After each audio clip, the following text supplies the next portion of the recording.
Merhaba arkadaşlar. Bugün de size ballı Osmanlı usulü kozalak şurubu yapacağım. Önce dibine biraz bal koydum. Daha sonra da iri iri kestiğim kozalaklarımdan koyuyorum.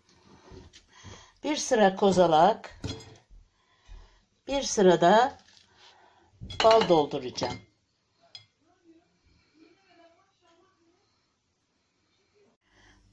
Bugün kozalaklarımı çok parçalamayacağım. Parçaladığım kozalakları bir sıra bal, bir sırada kozalak olarak dolduracağım.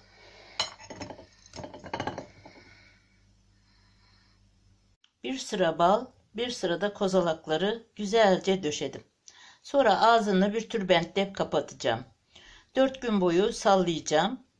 4 günden sonra ağzını kapakla kapatıp 15 gün daha tutacağım. O 15 günde de tekrar sallayacağım. Her gün sallayacağım. Daha sonra süzeceğim. Başka bir kavanozda kışın kullanmak üzere bırakacağım.